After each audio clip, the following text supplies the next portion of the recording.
15 August 2026ના રોજ ભારતના 80મા સ્વાતંત્ર્ય દિવસની ઉજવણીના ભાગરૂપે ભરૂચ જિલ્લા જેલ ખાતે વિવિધ સુંદર કાર્યક્રમોનું આયોજન કરવામાં આવ્યું। ઇન્ચાર્જ અધિક્ષક એનપી રાઠોડના હસ્તે રાષ્ટ્રધ્વજ ફરકાવીને ધ્વજવંદન કરાયું। ભરૂચ જિલ્લા જેલ ખાતે વિવિધ કાર્યક્રમોનું આયોજન કરવામાં આવ્યું હતું। અધિક્ષક શ્રી એનપી રાઠોડના હસ્તે રાષ્ટ્રધ્વજ ફરકાવી ધ્વજવંદન કરવામાં આવ્યું હતું। ધ્વજવંદન કાર્યક્રમ દરમિયાન ભારત સરકારની સૂચના અનુસાર સૌ પ્રથમ રાષ્ટ્રગીત વંદે માતરમ તથા ત્યારબાદ રાષ્ટ્રગાન જન ગણ મન અને સામૂહિક જ્ઞાન કરવામાં આવ્યું હતું।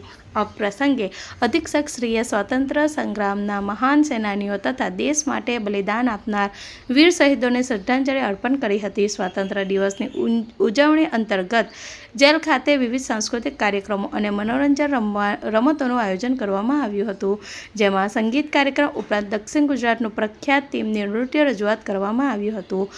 બંદીવાનો માટે રસ્યા ખેંચ, કોથળા દોડ, સિક્કા શોધવા, રિંગ પાસિંગ ગેમ અને મેમરી ગેમ સહિતની વિવિધ સ્પર્ધાઓ યોજાઈ હતી। વિવિધ સ્પર્ધાઓમાં બંદીવાનીઓને ઉત્સાહપૂર્વક ભાગ લઈ પોતાની પ્રતિભા અને રમતગમતની કુશળતાનું પ્રદર્શન કર્યું હતું। કારણિય ક્રમના અંતે સ્પર્ધાઓના વિજેતા બનેલા તેમજ ઉત્કૃષ્ટ પ્રતિભા દર્શાવનાર બંદીવાનીઓને પ્રોત્સાહન ઇનામ આપી સન્માનિત કરવામાં આવ્યા હતા। વિડીયો જર્નાલિસ્ટ વિરેન્દ્ર પાટીલ સાથે સત્યા ટીવી ન્યૂઝ ભરૂચ।